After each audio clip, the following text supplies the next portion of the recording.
Alright, so struggling, yes. So I had a struggle on camera in that last video. It was very slight, wasn't huge. At least the stuff that I showed you wasn't huge. I do think there were some points that I missed that I really did want to cover when it came to struggling. It struck me that I even have to tell myself that it's okay to struggle, and that I definitely feel like I have to hide it when I struggle. Why is it not assumed that it's okay to struggle? Why do I have to remind myself that?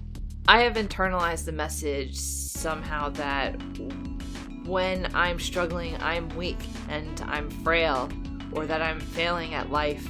I feel very vulnerable when I'm struggling, and that can be really scary sometimes. All the time. The troubling thing about that line of thinking and that assumption that I'm making is that somehow success is easy, or that every success should come easily in order for it to be a success. That ease is somehow defining of success. Struggle equals failure. Or more precisely, the thought in my mind is, if I'm struggling, I'm failing. It's a very binary way of looking at the world. It's very black and white, and it goes way beyond just the standard depressive black and white thinking that's very characteristic of depression. This is going more towards a global mindset of a zero-sum mentality. I'm gonna do a whole video on that later, so that whole phrase, zero-sum mentality's got, there's a whole thing behind that I'll get into later, but not in this video. But what I will say about it in this video is that it's a very unnuanced way of looking at the world. There's no nuance to it. I truly believe that truth lies in nuance. It lies in the gray. It's not at the polar ends. It is in between. That's where truth is. Anytime I see myself starting to draw to one end or the other, I know I'm moving further away from my goal in life. I'm trying to be as truthful as possible. This is not exactly a very clear lens to be looking at the world.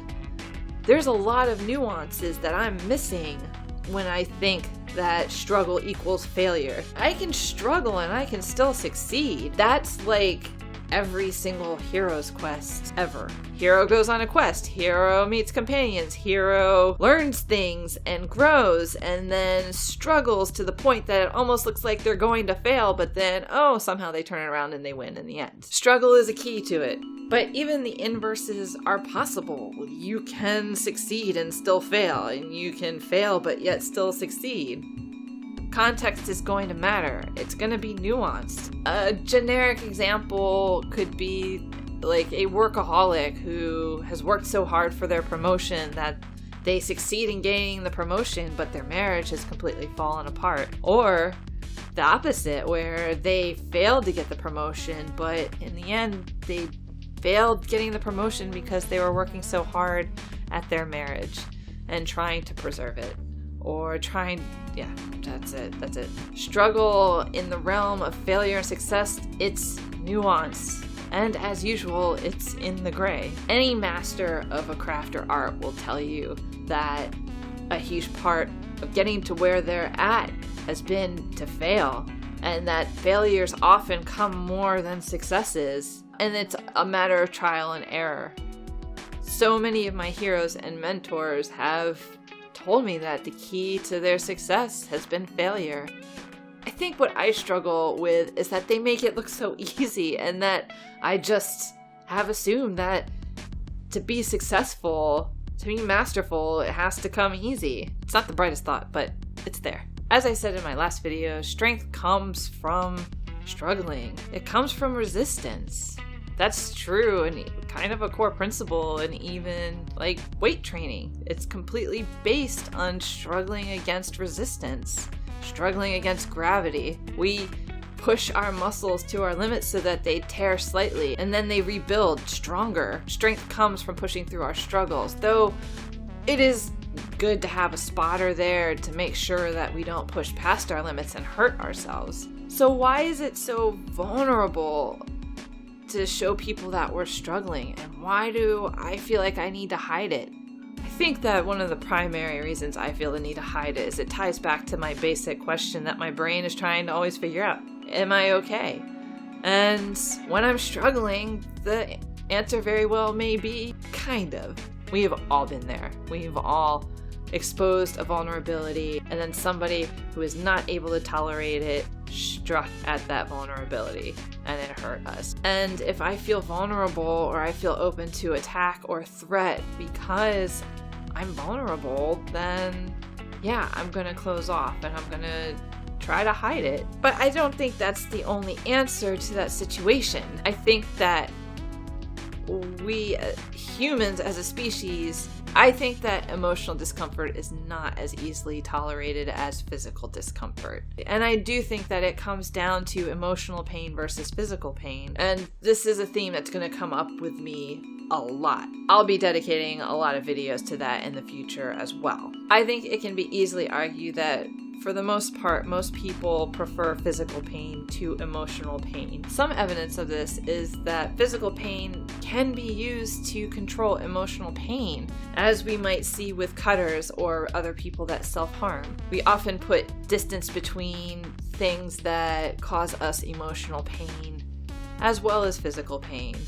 But sometimes just seeing someone struggle can reflect and remind us about our own internal struggles. And either we will try to neutralize it, the standard operation fight or flight. Either we are going to distance ourselves from it, or we might fight it, even in a kind way, by trying to neutralize it. We're trying to help them not struggle. But by doing so, we are then eliminating the opportunity for them to grow and for them to gain strength from their struggle. So maybe it's a matter of finding a way that we can maybe spot them in their struggle, but we're not going to do that emotional pull-up for them. We have the physical spotters. They're there to help us make sure that we don't harm ourselves while we're pushing through our struggles, but they're not going to do the push-up or the pull-up for us. So I think one way to be an emotional spotter to somebody who's struggling, a way to truly help, is we have to get comfortable with our own pain and our own discomfort and our own emotional struggles and be able to make space for when we're struggling. And a big part of that is accepting that it's okay to struggle. If we can't tolerate our own internal pain from our struggles, how the hell are we going to tolerate other people's pain from their internal struggles? We can't offer what we don't have, right, Andy? I know in my effort to understand truth, especially truth about myself, I have had to push very close to my internal struggles and stay with it. I can't run away from them. I mean, I can, but I choose not to run away from them. I stay with them. And I also try not to fight them and to neutralize them.